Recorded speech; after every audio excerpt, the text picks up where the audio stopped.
Halo anak-anak, bagaimana kabarnya? Kembali lagi dengan Bapak Guru, Ikomang Pradika Utama. Kali ini kita akan belajar mengenai rangkaian listrik. Adapun tujuan pembelajaran pada kali ini adalah dengan mengamati, siswa mampu mengidentifikasi komponen-komponen listrik dan fungsinya dalam rangkaian listrik sederhana dengan tepat. Coba perhatikan benda-benda tersebut. Apakah benda tersebut ada di sekitar kalian? Lalu, bagaimana benda tersebut dapat menyala?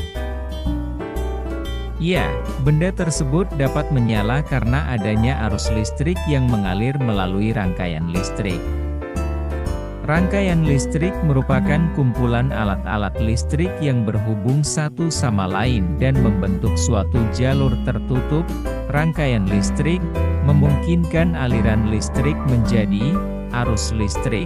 Arus listrik adalah gelombang elektromagnetik yang dapat merambat meski tidak ada media perantara. Oh, begitu? Lalu komponen apa saja yang terdapat pada rangkaian listrik?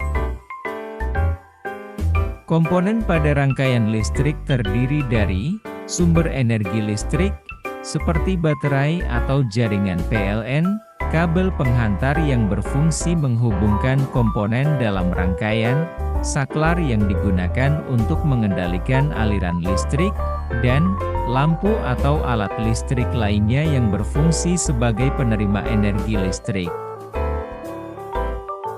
Selain komponen, terdapat jenis rangkaian listrik diantaranya rangkaian listrik seri dan rangkaian listrik paralel. Kira-kira ini rangkaian listrik apa ya? Lalu, kenapa bisa menyala? Itu adalah rangkaian listrik seri. Pada rangkaian seri, komponen-komponen yang terhubung secara berurutan pada arus listrik yang mengalir memiliki intensitas yang sama di seluruh komponen. Rangkaian seri disusun secara seri atau berurutan. Arus listrik mengalir tanpa melalui cabang. Jika salah satu lampu padam, maka lampu yang lain akan ikut padam. Nyala lampu redup, baterai akan lebih cepat habis. Kelebihan dari rangkaian seri apa saja? Lalu contohnya apa saja? Kelebihan rangkaian seri, yaitu kabel penghantar yang digunakan lebih sedikit, kemudian biaya membuat rangkaian lebih murah. Adapun contoh yang kita lihat sehari-hari, seperti lampu hias taman, atau lampu hias Natal, dan senter. Lalu, apa bedanya dengan rangkaian listrik paralel? Pada rangkaian listrik paralel, komponen-komponen terhubung secara paralel, atau arus listrik yang mengalir terbagi di antara komponen-komponen tersebut. Ciri-ciri rangkaian paralel, yaitu disusun secara bercabang, atau arus listrik dapat mengalir melalui dua cabang hingga lebih. Jika salah satu lampu padam, maka lampu yang lain akan tetap menyala. Nyala lampu juga terang, dan dapat menghemat baterai. Oh, contohnya apa saja?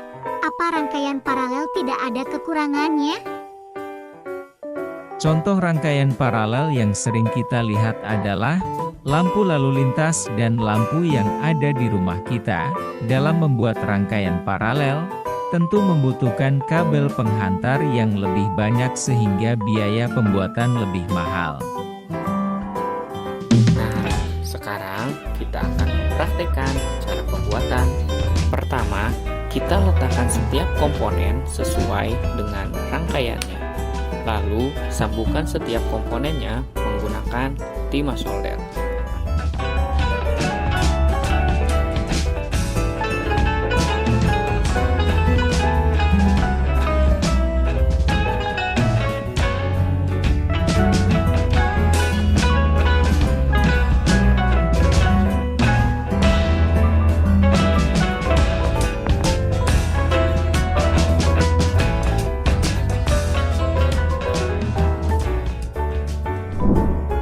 sini kita akan melihat perbedaan keduanya. Nyala lampu rangkaian paralel lebih terang dibandingkan lampu dari rangkaian seri. Dibuktikan dengan menukar kedua baterai dan hasilnya tetap sama.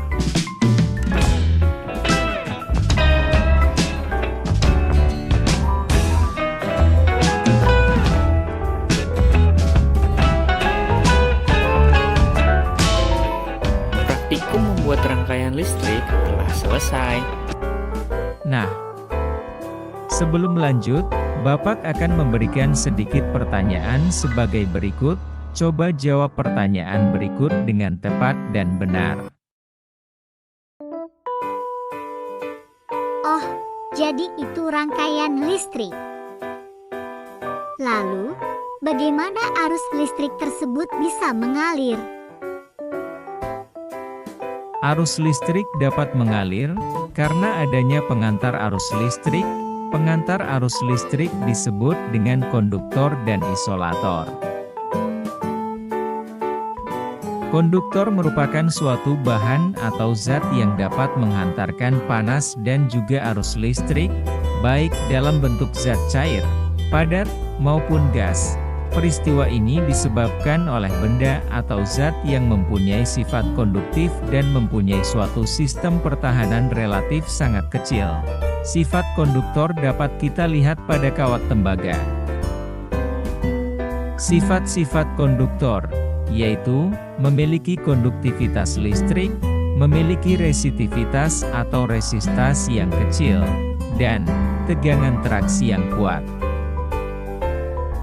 Lalu, bagaimana dengan isolator?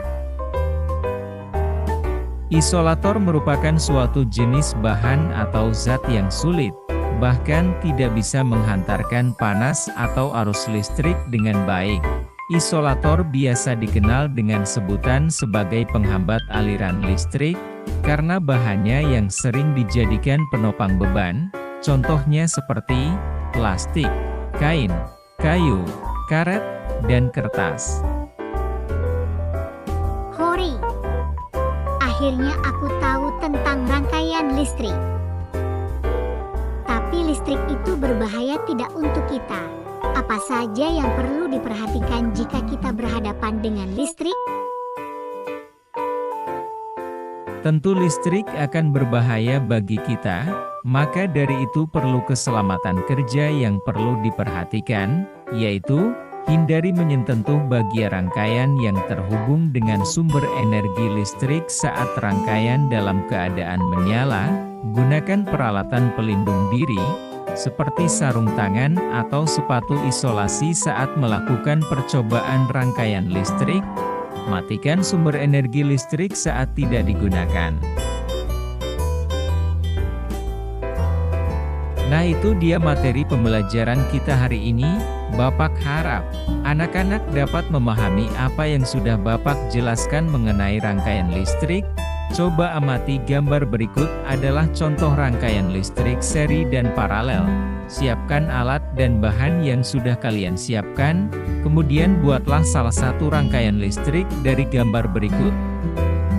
Diharapkan hasil dari percobaan yang telah kalian buat, lampu dapat menyala.